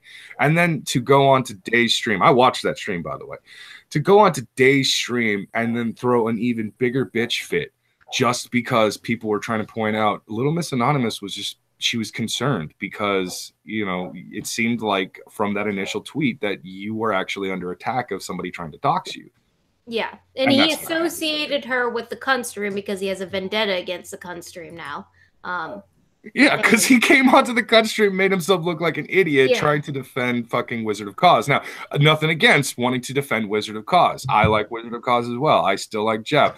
I want to go to VidCon and have drinks with all of these people. It's cool. Oh, we're going. Me and Roy are going to VidCon. We should meet up. Oh, fuck yeah. We'll probably go to the hotel with Poisoning the Well, get some fucking drinks. Yeah. Are we actually going to go into VidCon this time, Brockus? Yeah, I'm actually considering getting a 4-day pass for VidCon or even just a 2-day pass for VidCon, but I am planning on staying for all 4 days over at VidCon and just, like, you know, getting hammered with people. Which is cool. I'm a drink Poisoning the Well under the table. I don't give a fuck. Oh, yeah, you guys should have a contest. Oh, shit. challenge okay. on. I'm not shitting you, Roy. Ever since I actually saw your channel and came across the channel and all that stuff, and I've been watching you guys' shit for the last 2 years now. Yeah. I have been wanting to hang out with you and Lacey and drink with the two of you for the longest fucking time. So like, these are fucking real Brits. These are real Brits who go to the pub often. Fuck yes, I want to drink with these motherfuckers. Just don't ever give Brockus your address. He'll sit outside your window and breathe heavily. It's not a fun sight. Dude, I'm not gonna sit outside anybody's window. He gets a little attached. People knew my old address. They got it from the videos. Oh, that's creepy. Yeah, got an email from some dude pointing out where I lived on Google Maps and everything. He was like, "Hey, that ice cream factory next door. You can easily just Google that. It's like the only one in Manchester." I was like, "Oh shit!" He was doing it in terms of like advising me to delete a part of a video. So I was like, "Oh yeah, I'll go back and I'll delete that." I never did, and I continued to live there for like 4 months. I got to know though, Roy. What's your favorite kind of beer? Oh, you know what? Like, if I'm feeling luxurious, it might be some sort of stout. Maybe. What, really? No, that's my boy. That's my boy. You don't like stouts. I like stouts. I do like stout. No, you like retarded coffee stouts that taste like shit. No, I have coffee porters sometimes. Yeah, they taste horrible. But I like, like not like some sort of insane hipster stout like day drinks. Like an actual sort of, I don't know, like something similar to Guinness. They do a really nice stout at the Bluebell, which is more. Oh yeah, the darker, the thicker, the bitter, the better. Yeah, I prefer it to Guinness. I think it's way nicer. It's. I'm gonna have to try that stout. But you like bitters on average, though, right? I tend to drink bitter. It's a good medium. Lager's too light and fizzy. Stout can get quite heavy if you're on it all night long, and I tend not to go out for like 1 or 2 drinks. I'll have about 5 or 6 or 7. I like drinking stouts if I'm hungry because it kills 2 birds with 1 stone. Gets you drunk and fills you up. Yeah, I like a good stout. I do like a good stout. Yeah, I underutilize them a little bit. But. Stout is definitely a personal favorite of mine. I would say porter would be right after that, and then I don't know, depending on what I'm drinking, really, kind of goes along with it. I absolutely love drinking stouts along with some Irish car bombs. Those are fucking tasty as hell. Sophane introduced us to Irish car bombs. We had never had them before. And we had them that night in New York, and it was amazing. It's just what I needed. That's a little sad, but I'm glad that Sophane showed you the way. It was like chocolate milk. It was so delicious. Yeah. It's so fucking tasty, isn't it? I was worried I wouldn't be able to drink it fast enough and it would curdle. But, like, it's so good, you just want to drink it fast. Yeah. And they're not real. They weren't real pint sizes either. I was like, because it was like, they give you like a pint of Guinness, right, and drop the Baileys in it. And I was like, oh, that might be a bit difficult to like down the entire pint in one. But I realized I thought I was just drunk, but I'm like, do these glasses look a little bit small? They're like, not real pints. And then I realized that American pints are different to British pints, which is bizarre because it's a unit of measurement, but different pint size in America to Britain, which is odd. Yeah, I actually get very annoyed with that because I will order a pint, and it might just because I'm a fucking giant that the glass still seems way too small for me, but I'll always order the pint, and I'll sit there and I'll look at this thing like, you realize I could just down this in like 1, maybe 2 gulps if I'm feeling like I don't want to look like a slob in front of everybody. How tall are you? Do you look like your avatar? Not necessarily. Yeah, I'm he looks exactly like his avatar. I'm Can't wait 6'4". to meet you at VidCon. I'm fucking huge. If you've ever actually seen Failure Accomplished, I'm basically around the same height as Failure Accomplished. I'm actually a little taller than Failure. Okay. Yeah, I'm gonna be a midget next to you. I want a picture next to you. I'm 5'2 3/4. I've showed myself on many streams before, so I there you go. show myself here. I don't really give a shit if anybody actually sees what I look like. Wear a fucking bell. Fuck off! I've actually shown myself on streams before. I've shown myself on after streams. I've shown myself on Twitter. I don't care if people know who I am. Don't look All right. behind you. There's a giant centipede coming out of your ceiling. I'm in my garage, and that, Oh that is my some god. sort of like vent tube. Yeah. I don't know. Yeah. It's like that movie Tremors. Yeah. Oh, that was a It's good happening. film. Yeah. I love Tremors. I love that Kevin film. Bacon. Yeah. I Pretty always much. remember they had a thing called the elephant gun. Huh? The elephant. Oh yeah.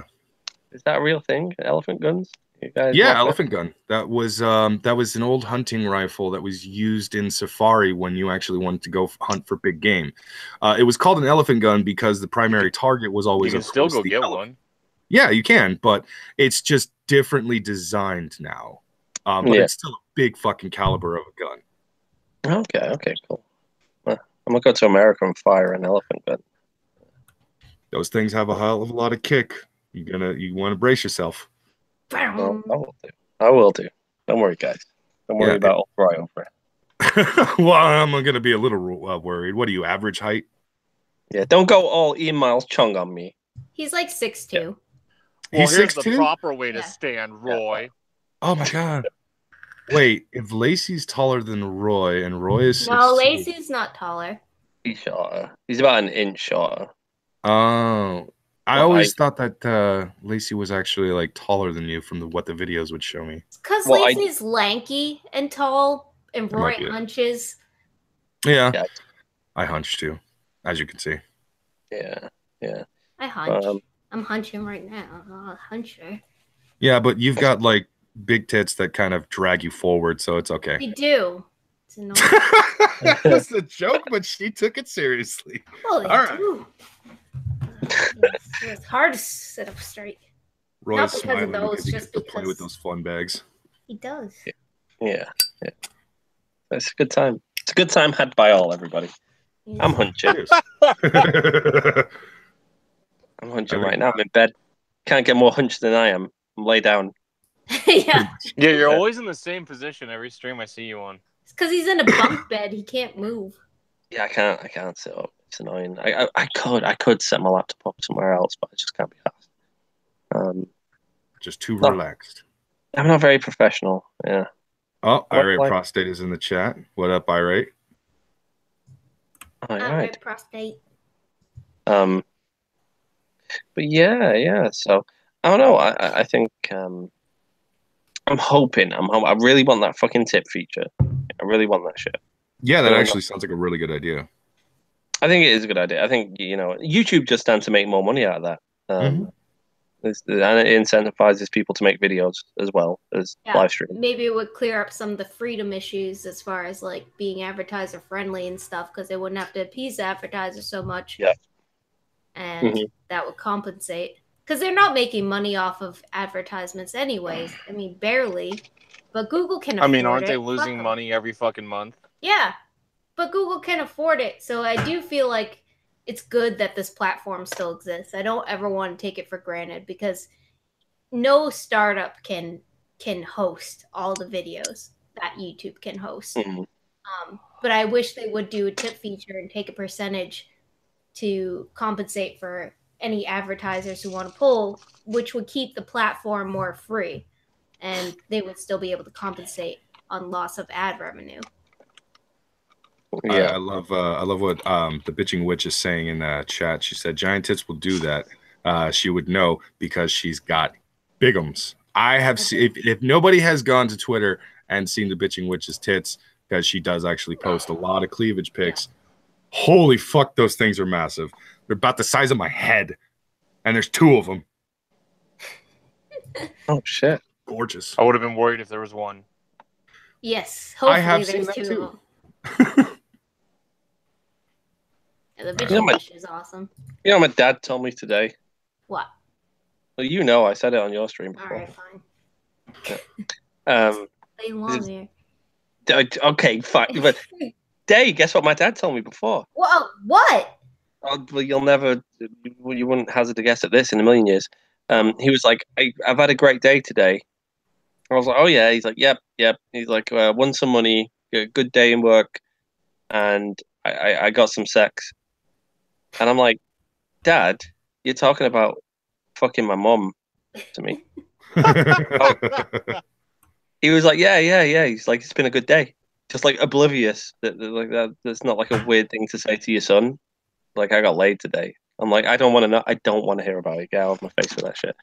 And the other night he was talking about playing Sucky Biscuit and sucking dicks for £1 million. I was like, His dad was 17 when he had him. yeah. By the way, so there's like not that huge of an age gap. Mm-hmm. Yeah, That which is makes no annoying. sense. It's one of them things, you know. If you have like a young dad, he's always out like drinking with you and fucking around. Sometimes you like it and you really appreciate it, and sometimes you just want him to fuck off and be like an old dad. Yeah. Dad, go play fucking golf. Jesus Christ. Can I just have some drinks with my friends and my extremely androgynistic gay friend over here? Fuck off. Like, stop cramping my style, you fuck. There was actually my dad. I forgot all about this. That this happened, right? One time, me and Lacey were coming home drunk from a house party, and we didn't know how to get home, and we didn't know where the bus stops were. It was a really shitty little place near, like, it's like a few miles from here. So we ended up walking down the motorway, right? So we're like sort of a little bit to the side, but you know, cars whizzing by us, and a police van pulls up. They're like, "What are you lads doing?" I'm like, "Well, I'm going home." He's like, "You know, you can't walk down the motorway," and I'm like, "I honestly didn't, but fine." So he's like, "All right." He's like, "I'll tell you what." He's like, "Jump in, and we'll give you a lift home." So I'm like, "Oh, thanks." So anyway, we jump in this police van, and at the time, I think this is okay to say, because it's not the case anymore. My dad was growing a bunch of weed at home, right, and it was a fairly big grow he had on at the time. Like, you know, I think it lasted for months after he'd like harvested it. But so the police like drop me off, and they knock on the door. My dad opens it, and like my dad's terrified. You open it, and there's just the smell of weed just hits these police officers, and like I'm just there like, "You're right, Dad. I'm all drunk, and the police have dropped me off." And he's thinking, "You total little cunt." He's like thinking he's gonna get busted. And apparently the police officer just like give him a little wink, like, "All right, mate, there's your son. Bye." Yeah, like, kind of bonded. They had a nice little time over that, apparently. But he was like, I didn't even think about it at the time until my dad shed a bit of perspective on it. He's like, "Do you remember that time I had a bunch of weed indoors and it just stunk of weed and you brought the police back?" And I was like, "Oh, I forgot. Sorry, Dad." It's kind of weird that the police walked you to your door. Yeah, Like, yeah. Well, I think they wanted to be sure it was my home or something. yeah. And Lacey stayed in the van and they took him off. Oh, Probably fucked him. probably. There's a good chance of that. Lacey. Probably. Lacey does come off as a bit of a whore. Lacey's fucked 2 subscribers. What? Yeah. He's on too. Yep. You guys had some meetups, or Lacey had some meetups of his own? Well, I don't want to narrow it down, but we've had a couple meetups with people. Obviously very innocent on my end. Lacey's not so much, but there was a funny time in like I really don't think he'd give a shit telling the story. You've already told it on streams before. Yeah. He there was, right, because it was a guy, right? He was meeting up with some bloke, and he started messaging him. He's like, "Hey, I'd like to suck your dick," type thing. And then Lacey's like, "Lol, cool, suck it then." All right, and so they arranged to meet up in a hotel in Manchester, and the dude's like, "I tell you what," he's like, "You know that video you did where like Roy was like wearing nappies and diapers and that?" And he's like, "Yeah." He's like, "You know that schoolgirl outfit you were wearing?" He's like, "Will you wear that when you knock on like the room in the hotel?" So he's like, "Yeah, sure, I'll go for that."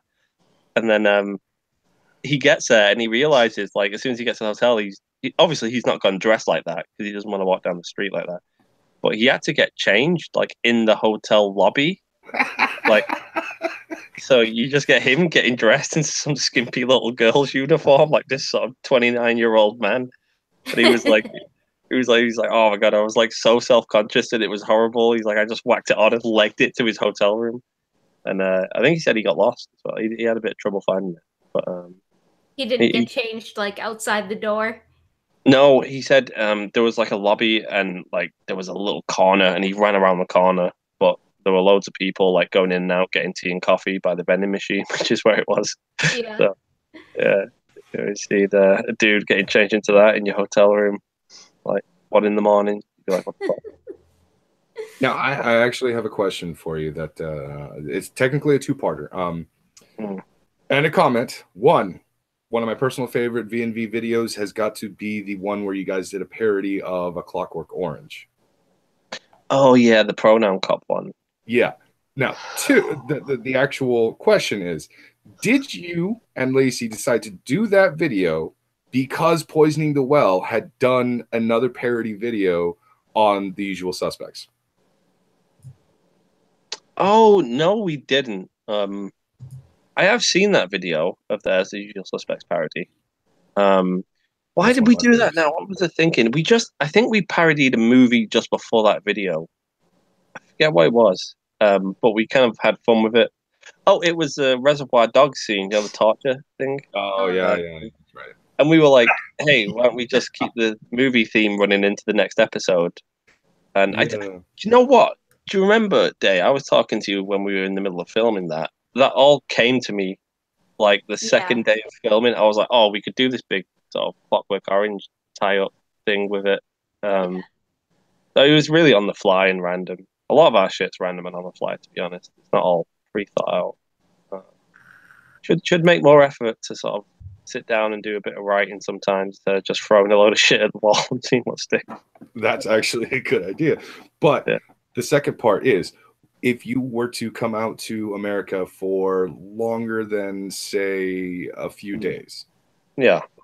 Say you decided to come out and stay in America for a few months. Mm-hmm. Would you and Poisoning the Well meet up again? Hopefully Lacey's with you, and do another classic movie parody. They should do that during VidCon. Oh, that would be great. That would be a lot of fun. Oh, yeah. I mean, I'm sure that there is going to be a point where I will be in America for an extended period of time. But yeah, I definitely do it. I mean, I'm sure they'd be down to do it as well.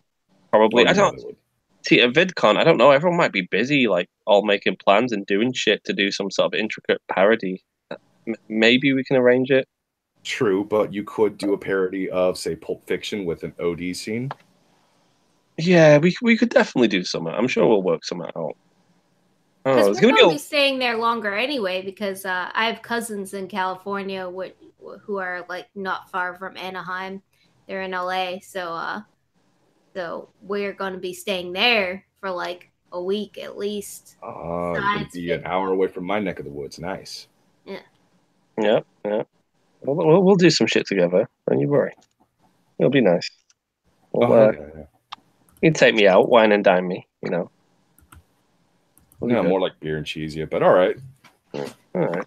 Do to you what you tried to do today in your date video. Oh, yeah. Rub a cheeseburger on my hand. Yes, that shitty ass half a grilled cheese. Yeah, I love that video. That hasn't got nearly as many views as it should. Oh, it got like at least 5 views from me because I had to keep watching it because I was cracking the fuck up. I'm like, I know he's not like this in person, but Jesus Christ, it's so much fun to see like Roy be this dickhead of a person to somebody like fucking Day. And then Lacey's fucking paranoia thinking that things are going to go so well that she's going to lose Roy. And all of a sudden, you know, oh no, what am I going to do? Everybody leave. Oh, I still have the newspaper from that video with the eye holes cut out that Lacey was using. Oh, geez. Yeah, I'll get it. That's terrible. Shit. Got a little souvenir from that video there. That was a real fun video to do, though. Obviously, that was the first time I actually met Day in person. Not when we filmed the video, but like, you know, about 4 days prior to that. Was the first time we actually met up in real life, so we were having a great time anyway. But the video was just a bunch of fun. It was all ad-libbed and on the fly, like all the scenes with us together for the most part. Yeah, it was totally improv, the entire thing. So stupidly obvious. That's great. Yeah, that was a fun video, guys. You should. I want to do. If I go to VidCon and there's a bunch of people that are all into YouTube around there, I want to get like a real surreal scene with like a ton of people in it. It's VidCon, bro. It's literally a convention for YouTube fans and creators. Yeah, just get a bunch of people, like just a massive amount, like I don't know, like 40 people or something like that. Oh, kind of like what they did with the Kyrgyzstan flag last year. Yeah, Yeah, hopefully a little less cringy, but yeah. yeah. Less gay, a little bit sort of thought out, like some sort of comedy bit that'll last like I don't know, 10 seconds or something. Very true. Yeah. Just for the spectacle of it. Just for the Come spectacle. beat down Chris Reagan for my money. Oh yeah, it's Chris Reagan. Yeah. I was a freshman. Yeah, he does. I'm gonna have to get pictures of us touching beards, Roy. I'm just saying. Oh, we'll do it. We'll do it. Yeah, I asked on Twitter. You said yes. We're doing this. It might tangle and it might be nice. Oh, I should have a bigger beard by then too, because I only really trimmed up my beard for work because it was getting longer, and my supervisor at the time decided to kind of let me know with little jokes saying that my beard was getting too fucking long by saying like, man, your beard is getting wild. And I'm like, okay, I'm going to take the fucking hint. So I trimmed it down, but I want to get it back to that length again just because I miss having that big ass Viking beard. It's so nice. Yeah. Well, I would, but they made me trim mine. She doesn't allow me to do much. You have a huge beard as is. It was just, Damn. It was just like, She's really oppressive. I get God. that sense. I you're, really do no, sense that. I'm really not. Yeah. Very. Seems very aggressive. Yeah. I think it's because she doesn't want to look down while you're between her thighs and see like, you know, too much hair going on around there. Yeah. Yeah. Just like I'm assuming I shaved all of mine off just so you could put yours on there. Fuck you. Yeah. It's not that. It's just was looking a little everywhere. It's like his beard exploded. Like he had a beard and then it blew up. I love how I tried to trim it a little bit. And then we went around to all the shops and be like, hey, can you do beard trim? And everybody's like, not like that. Like, Yeah. Just take him from one barbershop to the next. Can you fix this? Fix it. Fix that. They're like, no. That was They really refused. frustrating. They refused. Yeah. Like, We can't do anything with that, ma'am. We Easterns can't fix around that. here, don't they know how to trim a beard? Like, Yeah, you think so. Yeah. Well, the thing is that the beard sculptors are primarily in both America and Canada. So you wouldn't have been able to get those people that really know how to, like, you know, trim the beard down, sculpt it, and all that stuff. I mean, look at Bunty King. He lives in Montreal. He gets his beard sculpted once a month. Maybe that's the problem. We need more sort of beard professionals in this country. Yeah. But it was irritating. I'm like, you're a men's barber shop. I'm like, you cut men's hair. Why can't you cut men's beard? I was like, it wasn't. I didn't even want like anything elaborate done to it. Do you know what I mean? I didn't want like fucking nice little pattern shaped into it or anything. I was like, just take tash down a bit and just neaten it up. That'll do. And they're just like, no. Yeah, they refused. That's weird. All right, everybody. Well, it is about that time. We're about to hit the 2-hour mark. So we're going to go ahead and wrap it up from here. Ladies and gentlemen, this has been the very first episode of Love Your Monday. We will be streaming every single Monday at the exact same time. Same cunt channel, same cunt time. Best show on the cunt stream. Fuck yeah, it is. I of course am your co-host Brockus. With me as always is Zell. Today we had Day is Dead and Roy from Very Nearly Viral. Next week, come and join us when we have. Tell them who our next our next guest is going to be. Well, next week we have the great Aiden Paladin. Talk about some juicy Politico stuff. Oh, I thought you were talking about Ian Miles' bitch. Okay, all right, that's it. No, we got to set this up for 3 weeks from now. We got to have some kind of. I swear to God, Roy, if we lose him for 2 weeks from now, you're taking the slot. I don't care if you tape your eyelids to the side, do the whole chinky thing. You can pretend to be Ian. It'll be great. Oh, God, just like he did. Oh, hello. All right, game. Yeah, gonna come on with my eyes all taped, choking on my vape, and then just disappearing in intervals of 5 minutes all the time. Good. Okay. Anyways, cunts, this has been Love Your Monday. Have a good night, everybody, and we will see you next week. Bye. Bye.